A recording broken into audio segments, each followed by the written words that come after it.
What's going on, guys? Hokage here, and we got the guy Orochimaru. So yeah, underrated character. Let's get to it. So first we'll start off with the item set. He has 2 poison tags, 2 defense tags, 2 paper bombs, 2 paper bombs. But yeah, so his item set is actually not bad at all. You can use this throughout the combos because he has very safe tag cancels. So that's one thing good about Orochimaru, that his item set actually it's actually usable. You know what I'm saying? It's not something that's just there and you don't use. It's something that you can definitely use throughout his combos because tag cancels is something that Orochimaru kind of specializes in. So that's one thing, and yeah, so we'll be covering both jutsus, but we'll start off with the snake bear jutsu. So this jutsu hits multiple times, so watch. See, it hits multiple times. This one is actually better than the other one, but I like blade dance better. But this jutsu is better, and it's better for pressure, it's better for when you're in guard pressure and you call out Orochimaru, or not even that, or if you're in a combo and you call out Orochimaru, he will get you out of the guard pressure, out of the combo multiple, like 9 out of 10 times, because this jutsu is really good. Now you can also convert with it like this, so you can do jutsu into a guard break, or you could do jutsu into another jutsu. Watch. Oh wow. Let me wait for my Orochimaru to reset, and then yeah, you can switch back to him after to throw your opponent off. But what I was really trying to show you guys is this. You could do something like that, a little jutsu combo. But yeah, so this jutsu is definitely better. It has less stuff to go over with like, rather than blade dance. Blade dance you can do more stuff with, in my opinion. This jutsu is simpler, but it's better. So just keep that in mind. And this is his first jutsu, by the way. So this is like the automatic jutsu. If you put him as your second or third character, this is the one you'll get. So yeah, now go on to blade dance. So now on to blade dance. Blade dance is my favorite of these 2 jutsu, and it has a stun lock throughout all of it. So look, I'll cancel it at random times. Stun lock right there. Stun lock right here. Watch. Stun lock. Basically, it's anywhere in the jutsu, but the longest is right there. And you could do really whatever you want to do off of that. You see how long that stun is? You can combo in with the neutral or down combo. So like this. And then if you want, you can cancel out into an ultimate, and you can do it in the down combo. So it's good for stun locks, it's good for guard pressure also, so watch this. Now you can switch back to Orochimaru, or you don't even have to, and then look, it's really good for guard pressure. And then also, it's good as a shield, so if you want a zone, you know, depending on where they're going, you can use it as a shield. And if they get hit by it even one time, they'll be stun locked. So I'll show you. Let me get them to dash, or I'll dash with my second controller. So you can use it like this as a little shield, and then you can switch back and do your little stun lock. So it has invincibility frames also. The only thing that can knock you out is a jutsu, but an item won't knock you out, a hit won't knock you out. And it has a weird hitbox, so if they get hit from even the side, or you know, whoever the hitbox goes to, then if they get hit even one time, they're stun locked. So that's one thing that I really like about blade dance. And yeah, so that's going to cover the jutsu section. Now I'll go on to his grab. So his grab has crazy range, so that means it's good for grab buffers. So his grab buffer is really good, and I'll show you guys. See, look, his range is really nice. And also with Jubito, he has, or the Mask Sobito, either one, he has the infinite grab glitch. So watch.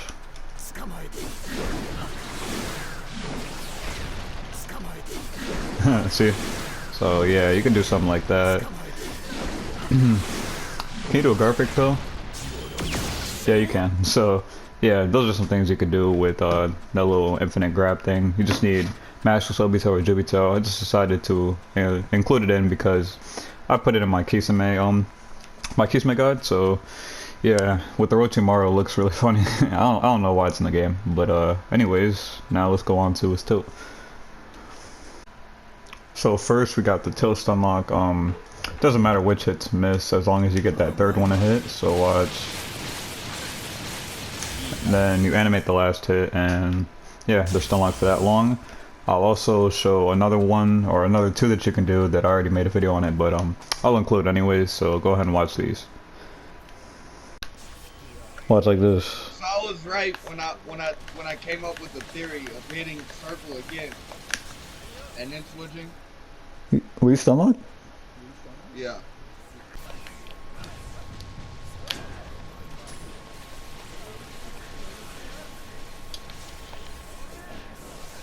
So yeah, it's really good for stun locks and that aspect. You just gotta make sure the most consistent one is the third one, like the third hit, animate the fourth hit. But as you just seen, there's other ways to do it. It's really confusing, but it still does good in stun locks, and also you can knock people out of dashes. So wow, that did not work how I wanted it to. Let me try that again. Let me try doing the tilt first, actually. And then see, it will stun them. So most of the time it does it long enough where you can actually like get hit priority, and they'll be stunned where you can literally convert, and it's kind of OP. So if you just time it, you can knock them out their dash every time. And then the last part about this tilt is, watch this, the last, the faster you press it, the faster it hits also. And the last hit right there leaves them grounded. So just keep that in mind. This tilt is really good, and well, I wouldn't say really good, but it's good and it's underrated. People sleep on it. They all think it's trash. It's not trash. It is not trash. I actually like it a lot, and it's good for some aspects. So yeah, now go on to his UJ. So his UJ has invincibility frames, and it can knock people out of dashes and stuff. So watch, it'll stop them right out of their dash. Kind of like, what's his name, Rene Sasuke or EMS Sasuke, that one Susanoo ultimate. It's kind of like that. And then also it's good for this aspect right here. So watch, somebody's doing that, you can just sub and do that. And even if they dash you, it has invincibility frames. So that's what his UJ is good for, in my opinion. So keep that in mind. That's something that you want to do. You want to use the invincibility frames on it, kind of like you would do with EMS Sasuke. And if they have no subs and they start mashing you, you can just sub and do it, and that's something that you can do. So now we'll be talking about his tag cancels. His tag cancels are really reliable, which is what I mentioned earlier. So, alright. One hit, wow. One hit, 2 hits, 3 hits, even 4 hits. Wow. Well, you can do it like that too. That's 5 hits. 4 hits, yeah. See? So he has really reliable attack cancels, and they're good for extending. I mean, you could just jump dash and do something like that. But the most consistent way you want to do it is definitely you want to use these tags. I like to do it after the 3rd hit specifically. Yeah. There we go. So yeah, I was messing up, but you see he has really reliable attack cancels, and that's something you want to keep in mind. And now we'll talk about his Rev Cancels. So he has one after 4 hits, like that. Then he has one after 5 hits also, which is where the snakes come out. Just want to do it really fast. Just like this.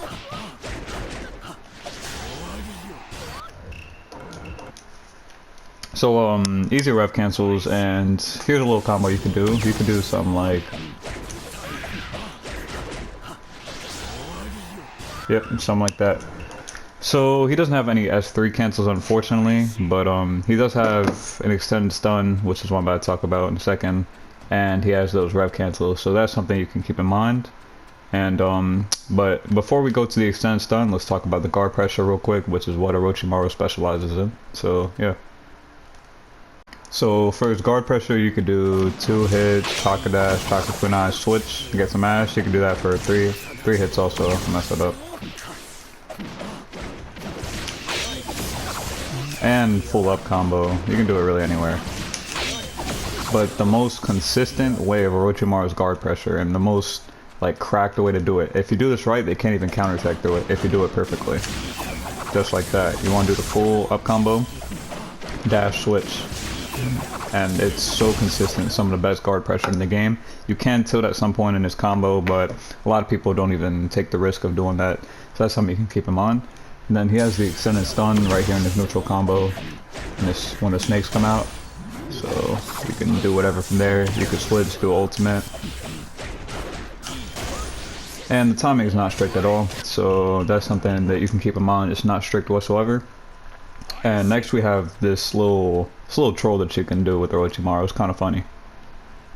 So you can slow Orochimaru's combos down really heavy, and it's something that you could do with any combo. And I just like to troll people with that because it's funny. So you can slow down really any combo. And see how slow his combos go. So just keep that in mind. Then now I want to talk about his combo structure with his down combo. It will not drop. So watch this. Not that. Watch this. Alright, watch. A down combo will not drop. Now here's the thing. With his down combo, in order to make it more consistent, to not drop at all, like 0% of the time, slow it down. So if you slow it down, it becomes way more consistent. See, look.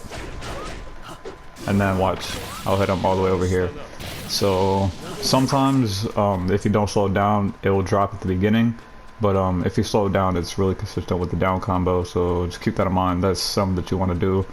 Don't do his neutral combo because it whiffs. The last hit will whiff, like majority of the time. So just do the down one for combo structure. And you don't have to juggle with this man because of that. So yeah. And if you have somebody in a juggle and you do Orochimaru's neutral combo, you can just wait till that part comes out and then switch, and they'll be like stun locked. So see, I have guard set to 1 on, so that's something you can keep in mind also. Now we'll be talking about his guard manipulation, his air combo. So since his third hit comes out automatically, watch, so I'll do 3 hits. Wow. I'll do 3 hits. You could guard manipulate like that if you just switch dash, switch shuriken, something in that aspect. So I'll show you guys one more time. You just want to switch on the 3rd hit. Then you could do whatever. Wow. I don't know why I wasn't mashing, but yeah. So that's his little guard manipulation in his air combo. Doesn't require any extra height or anything, just off of his base air combo. You can do that. Just make sure to switch and dash or switch and shuriken, something to guard manipulate. And then now we'll be talking about his chemistry with strikebacks. So yeah. The first part about his chemistry with strikebacks is that like both his down and neutral combo, they both lead to a strikeback. So watch. His neutral one leads to a strikeback, and then his down combo one leads to a strikeback as well. So you want to pair Orochimaru with a strikeback, and here's another reason why, which he has the same stun lock with a strikeback that Utakata does. So that's the next thing we're talking about. It's his stun lock with a strike back and his down combo. So you have to have a strike back, obviously. Just do your down combo, and then you can catch them actually before they rebound. You want to slow it down, and then look at that, those stun lock. You can just keep repeating that, and it won't drop. So easy damage, and his chemistry with a strike back is really nice. So pair him up with somebody like Pain or S3 Madara, somebody in that, you know. Some strike back, even Tobirama, it doesn't really matter. Just pair him up with a strike back. And the stun lock is really easy. You just gotta slow it down over and over again. And as long as the strike back keeps coming out, it'll just, you know what I'm saying, it won't drop. So just keep repeating it. And that's everything in his base. So now into his awakening. There was actually one more thing. His movement is really insane. Like, his movement is cracked. It will get you out of so many scenarios. I've had multiple times where his movement, like this little slithering that he does like a snake, it'll get you out of so many scenarios. So just keep that in mind, that his movement is really, really good. But yeah, now onto his awakening. So onto his awakening, the first thing we have is that his Jutsu will do crazy guard damage. It'll leave the guard red, so anything after will break their guard. Watch. Do a Jutsu, even the shuriken will break the guard. So the Jutsu only changes in awakening if you don't have Blade Dance on. It's only if you have Snake Barrier Jutsu on, so keep that in mind. It does not change if you have Blade Dance on. He also gets a huge priority buff in his awakening, and then also his Jutsu will leave them poisoned. Wow, I'm gonna have to do that way sooner, because it's very slow. Alright, look, so his Jutsu will poison, and then it will just hit them on the ground. His Jutsu is slow, but it's good in the guard damage aspect. Then also, this man has infinite subs in his awakening by just mashing block. You don't even have to touch your sub button. You just have to mash block over and over. So I'm gonna try to... Alright. Now watch. I literally did that mid combo, and I don't have infinite subs on. See? Normal. I did that mid combo. I did it again. Mid combo again. Like, you see what I'm saying? You can do it. It's so overpowered. You can do this anywhere. So keep that in mind. That is something that's really broken with his awakening. The fact that he has infinite subs by just mashing block. Don't even touch your sub button. So yeah, that's it for the guide. If you guys like, leave a sub, leave a like. Peace.